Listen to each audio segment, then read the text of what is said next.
Mystery solved. I think I got it figured out. Let me show you what I'm talking about.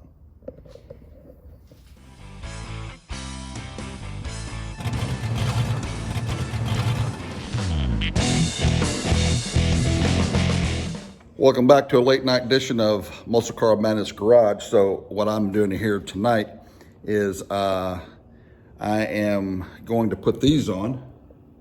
First off, I'm going to do that, and then I put that emergency brake cable connector in already. And so, but I think I got this thing figured out as far as these motor mounts are concerned. I found a document online. I'm going to put it up right now so you can see it, and we're going to read it. As you can see, it's got the 3 years, 71, 2, and 3. On the top left, it says 71 and 2 convertible. In the middle, hard top, and 73 hard top. You can already see a difference. Already, you can see the difference. In the middle there, again, big difference right there in the, seemingly in the height and the girth. But the big one is at the bottom. So let's read it. The primary difference between 71, 72, and 73 version is the elimination of a tab, changing the angle and the lower profile, as can be seen with the 2 hardtop mounts in the middle. These changes to the 73 mount were made to accommodate the wider and taller 1973 captive motor mount. And that is exactly what I have. Captive motor mount, that's what they call it. The 71, 72 convertible 429 mount left and the hardtop mount center can be used on the 73 models, provided the 71 and 72 motor mount is used instead of the 73 captive mount. Well, so I think that's what I've got on the car right now, is some kind of motor mount, but I'm not even sure about that. I think the things I got there are the same mount, because I think they're 2 right mounts. There are aftermarket captive style mounts that can be used with a 71, 72 mount if you remove the tab. Aside from the tab, the 71, 72 convertible and the 73 convertible frame mount are essentially the same and are interchangeable if the tab is removed. The bottom line, though, is that the 73, it says it right here, the 73 frame mounts were made to accommodate the wider and taller 73 captive motor mounts.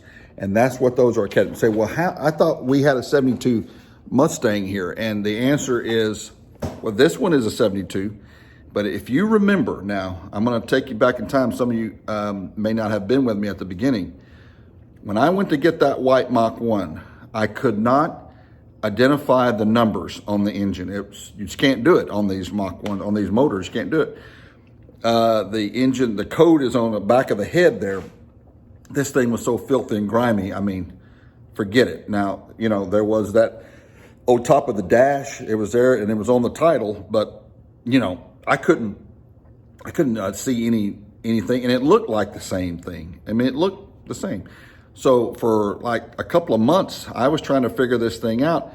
When I took the engine out, I took the head off because I was told that the number was under the head. The number that I was looking for was under the head. Well, sure enough, I took the head off and there was the number.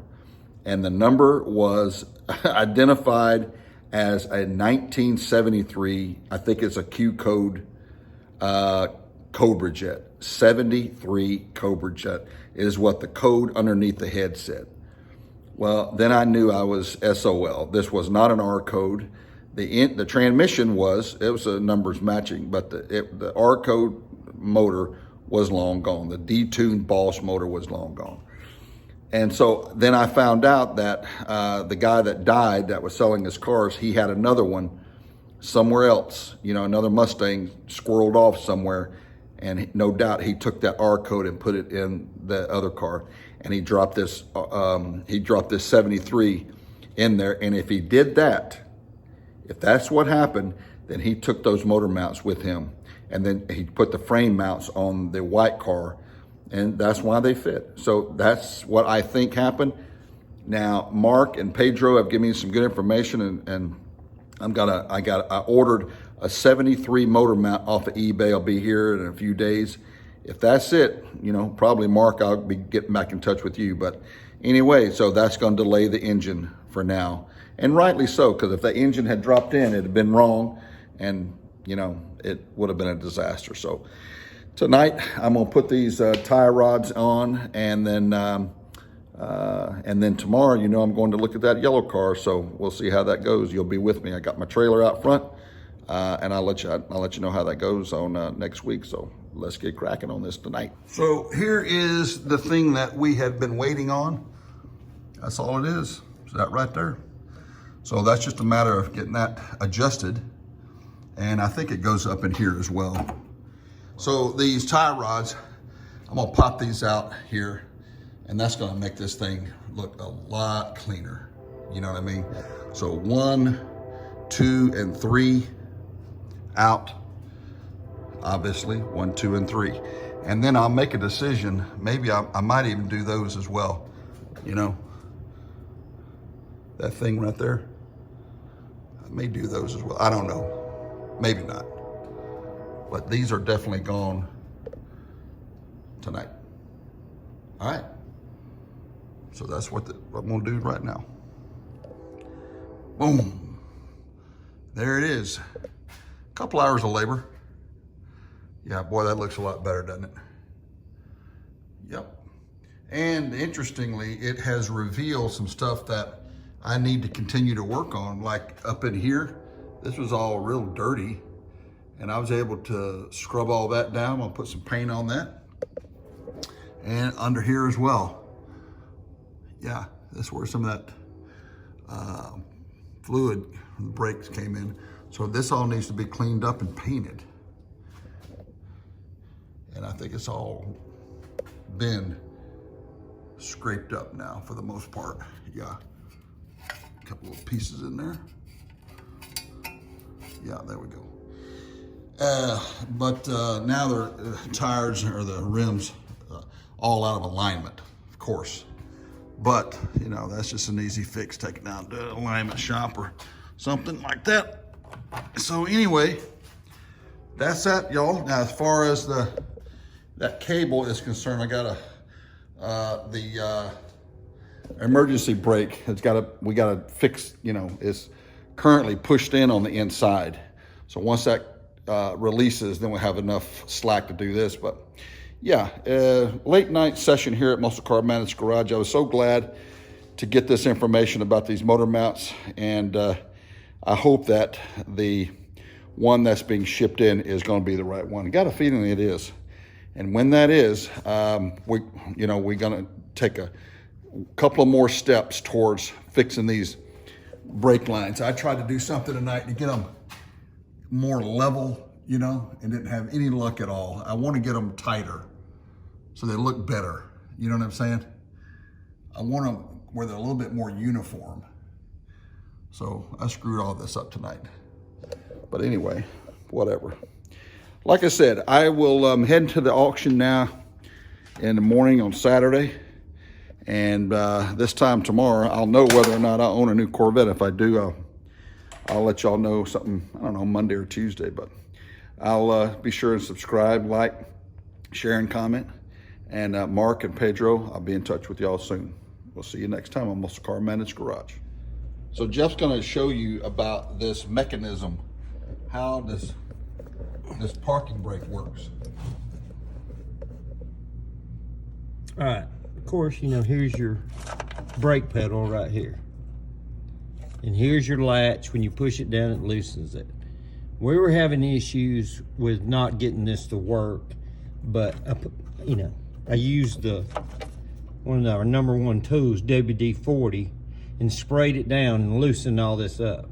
Now, it's all working, but this handle right here is not springing back. So the cable's pretty loose on the pedal. So we're gonna raise it up and tighten up the pedal and have it firm right here at the top. So hopefully that will be the thing that makes, when you pull this latch, for the brake to pop back up. That's what we're gonna try. So here is the cable again. It's just real loose right now, you can see. Yeah, real loose. Too loose, maybe. So we're gonna tighten this nut up right here and pull all the slack out of the cable so it won't be loose up top. Okay. All right, made some adjustments on the cable underneath, tightened it up, hoping that that will solve our problem on this switch, this pull working on the emergency brake to let it up, okay? So I'm gonna push it down now. Wait a minute, gotta push this back. This thing is rusty and we gotta get it loosened up. All right, here, it's just set in place. Click. Now this is the handle to let it off.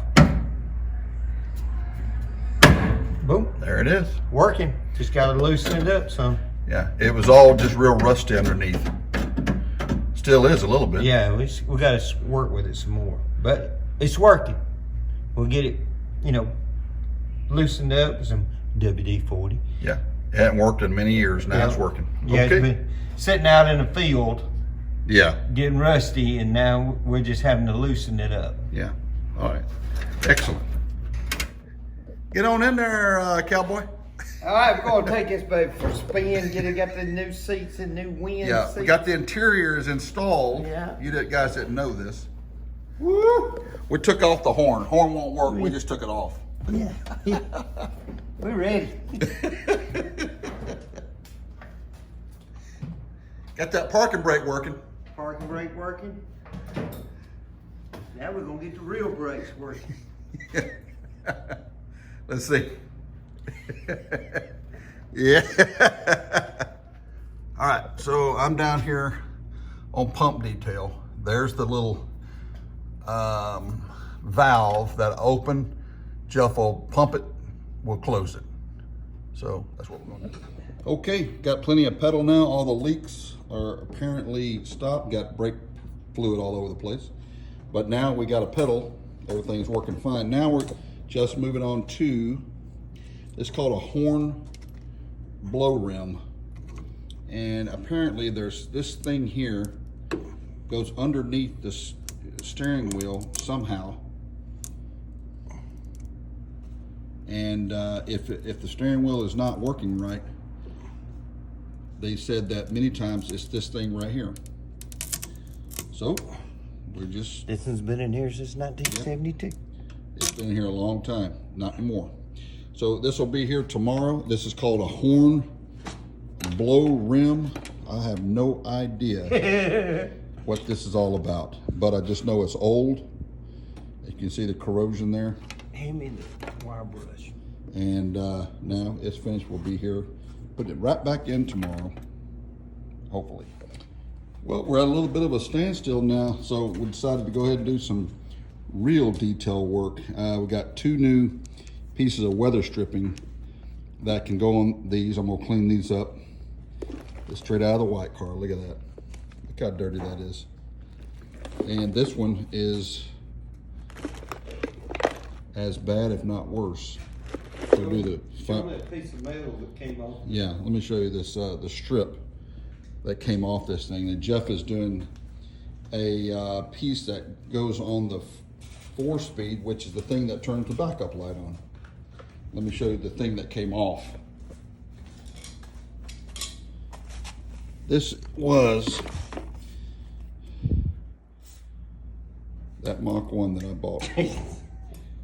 Look at that. That's the epitome of the whole car. Yeah, that is a perfect example of a Lehigh Valley Mach 1 right there. Exactly. Yep. Yeah. This thing that Jeff is taking off is it sort of just plugs in or screws in or something. Yeah. I don't know. Screws in. It's got a long threaded section on it. Okay. Yeah. But it's definitely falling apart on Yeah. this transmission. And then it plugs in, and I believe that's what the backup light. Right. Operates off Yeah, of. I think so. Oh, you got your, what is that? What? That's what built cars. This thing's bad. Where's all the wire coming from? Somebody wrapping around it? Yeah, to hold it together. Wow. That's about par for the course for the... Why not just buy a new one? I mean, they can't be that expensive. I hate to talk that bad about a dead man, but you know what? never mind. It doesn't matter. You know, we're gonna help him finish the job. That's pathetic. That little piece was less than $25. And probably when he wrapped that in wire, it was probably a lot cheaper. Yeah, pitiful. All right. That's after. This is what it looks like now. Look at that.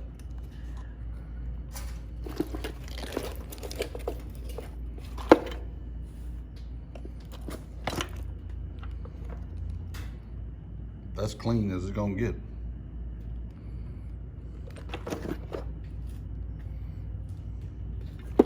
That's about as dirty as it's gonna get.